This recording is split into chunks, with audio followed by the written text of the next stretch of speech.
سلام دوستان، خیلی خوش اومدید. امیدوارم حالتون خوب باشه. توی این ویدیو قصد دارم به یکی از مهمترین مسائلی اشاره کنم که شاید به ظاهر پیش پا افتاده و بی اهمیت به نظر برسه، در حالی که واقعا اینطور نیست. همونطور که میدونید بچه ها ذاتاً از والدینشون انتظار عشق، امنیت و مراقبت دارن. اما اگه والدین خودشون منبع آسیب باشن چی؟ چه احساسی خواهید داشت اگه بهتون بگم در سال 2008 اداره کودکان و خانواده ها در وزارت بهداشت و خدمات انسانی ایالات متحده آمریکا گزارش داد که بیش از 50,000 کودک به طور رسمی به عنوان قربانیان سوء استفاده عاطفی شناخته شدند. فرقی نمی‌کنه عبارت‌های آزاردهنده از روی عمد گفته بشن یا از روی ناآگاهی، اما باعث میشه آثار اون از کودکی تا بزرگسالی مثل زخمی باز و حتی عمیق و موندگار باقی بمونه. این زخم‌ها به ویژه وقتی از زبان نزدیکترین افراد مثل پدر و مادر بیان بشن عمیق‌تر و مخرب‌تر خواهند بود و اثرات روانی و عاطفی این حرف‌ها میتونه به کودک آسیب‌های جدی وارد کنه، چرا که نحوه رفتار و گفتار والدین اساس شکلگیری شخصیت، عزت نفس و اعتماد به نفس فرزندشونه. حالا سوال اصلی اینجاست: چطور میشه فهمید که یک والدین یا سرپرست رفتار سمی دارن؟ در ادامه میخوایم 10 جمله یا رفتار سمی رو بررسی کنیم که میتونه زندگی کودکان رو به طور جدی تحت تأثیر قرار بده. 1. تحقیر یا انتقاد از ظاهر کودک. تو خیلی چاقی، قدت چقدر کوتاهه، چقدر لاغر مردنی شدی، موهات چقدر زشته، تو اصلاً خوشگل نیستی. وقتی کودک به خاطر ظاهر فیزیکی خودش توسط والدین تحقیر میشه، این موضوع مستقیما احساس امنیت بدنی و اعتماد به نفس اون رو خدشه‌دار میکنه. چنین گفتگوهایی میتونن منجر به اختلالات تغذیه‌ای، اضطراب اجتماعی شدید و بیزاری از خود در دوران نوجوانی، جوانی و بزرگسالی بشن، در حالی که وظیفه والدین اینه که به کودکشون یاد بدن خودش رو همونطور که هست و بدون نگرانی و استرس نسبت به ظاهر بیرونی خودش بپذیره و دوست داشته باشه. 2. نادیده گرفتن احساسات و کم ارزش جلوه دادن موفقیت‌ها. تو که کاری نکردی، چیز مهمی نیست، همه میتونن این کار رو انجام بدن، چرا انقدر لوس و حساس شدی؟ وقتی والدین احساسات و دستاوردهای کودک رو جدی نمیگیرن یا تلاش‌ها و موفقیت‌های اون رو بی اهمیت جلوه میدن، کودک احساس بی‌ارزش بودن میکنه و یاد میگیره احساسات خودش رو سرکوب کنه. این نوع بی‌اعتنایی باعث میشه کودک به خودش هم بی‌توجه بشه و احساس کنه هیچ کدوم از کارهاش ارزشمند نیست، حتی اگه تلاش زیادی کرده باشه، چرا که شنیدن این جملات باعث تحلیل رفتن عزت نفس و جایگزین شدن اون با حس شکست و سرخوردگی میشه. در نتیجه در آینده نمیتونه از موفقیت‌هاش لذت ببره و یا احساسات و مشکلات خودش رو با دیگران به اشتراک بذاره، چون فکر میکنه هیچ کس نمیتونه درکش کنه و براش ارزشی قائل نیست. 3. استفاده از کلمات تحقیرآمیز و تخریب شخصیتی. تو هیچی نمیشی، خیلی احمقی، تو بی‌عرضه‌ای، تو فقط مایه شرمندگی ما هستی. این گونه جملات مستقیم ترین شکل تخریب شخصیت کودک هستند. وقتی والدین فرزندشون رو با برچسب‌های منفی تعریف میکنن، در واقع در ذهن کودک هویتی شکست خورده رو ایجاد میکنن. همین باورها در طول زمان به بخشی از باور درونی کودک تبدیل میشه که در هر کاری خودش رو ناتوان، بی‌ارزش و بیفایده تصور میکنه. 4. سوالهای طعنه‌آمیز درباره رفتار کودک. چرا اینقدر عجیب راه میری؟ این چه طرز غذا خوردنه؟ همیشه باید جلب توجه کنی؟ چرا اینطوری حرف میزنی؟ رفتارهایی که با نیش و طعنه همراه هستن باعث میشن کودک دائم خودش رو زیر ذره‌بین ببینه. کودک فکر میکنه شکل راه رفتن، غذا خوردن و یا صحبت کردنش مشکل داره.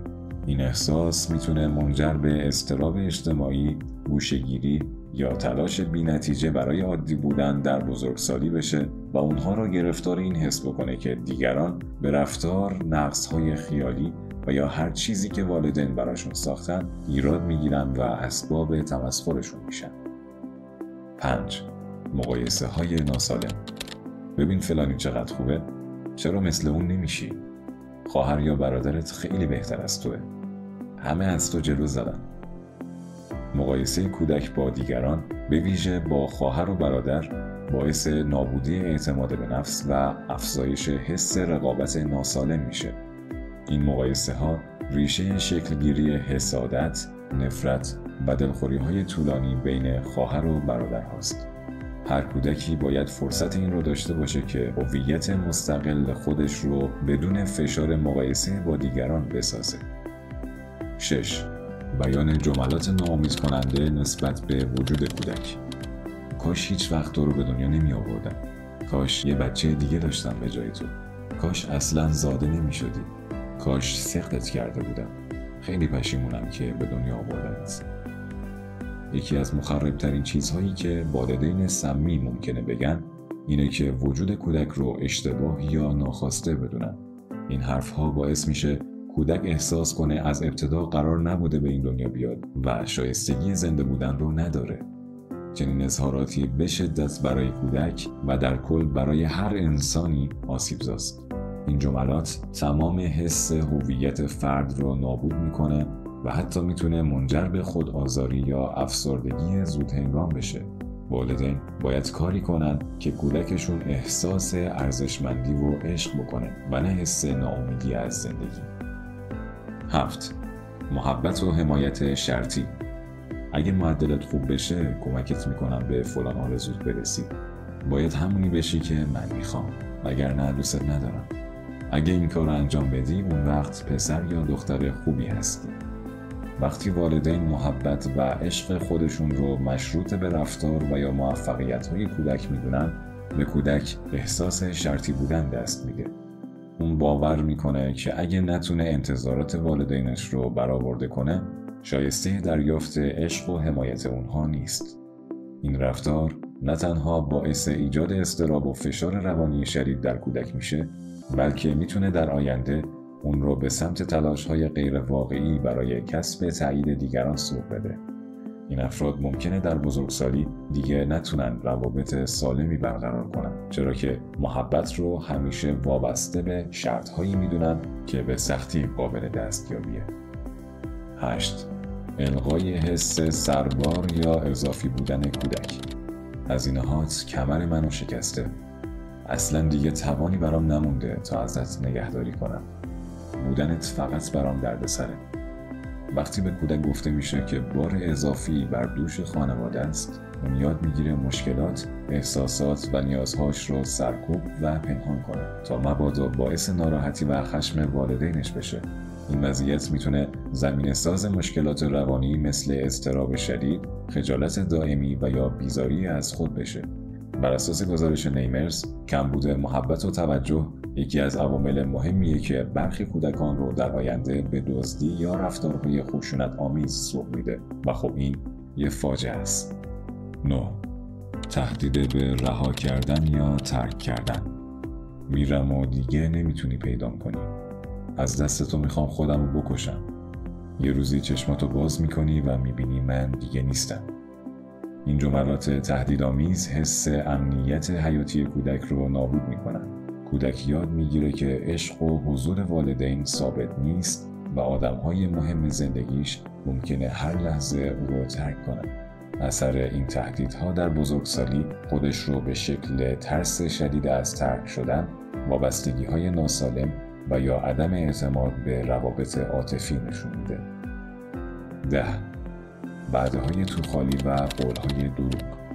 دفعه بعد حتما میبرمت. قول میدم که بعداً برات بخرمش. اگه این کارو کنی اون چیز رو برات میخرم. اما هیچ وقت عملی نمیشه. وعده‌هایی که والدین میدن و بهشون عمل نمیکنن شاید در لحظه بی اهمیت به نظر برسن، اما اعتماد کودک رو خدشه‌دار میکنن و در بلند مدت باعث میشه کودک حس کنه که بهش خیانت شده.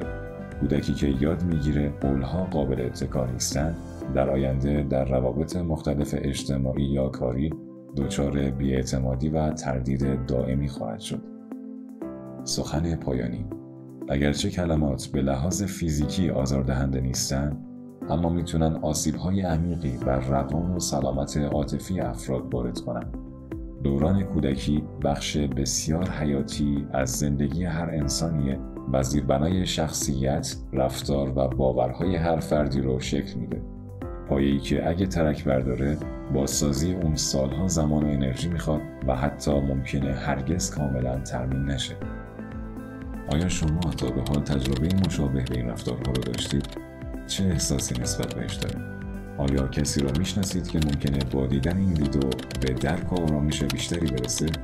لطفاً سوالات و نظرات ارزشمندتون رو برای ما کامنت کنید و این ویدیو رو به اشتراک بذارید تا پیاممون به همه پدر و مادرایی که خواسته یا ناخواسته درگیر همچین رفتارهای سمی هستن برسه و نسبت به نحوه صحبت کردنشون با فرزنداشون محتاط‌تر بشن. خب دوستان، اگه ویدیو رو دوست داشتین لایک و کامنت یادتون نره و فراموش نکنید کانال ما رو برای دریافت محتواهای آموزشی بیشتر سابسکرایب کنید. از اینکه تا اینجای ویدیو همراه ما بودید سپاسگزاریم.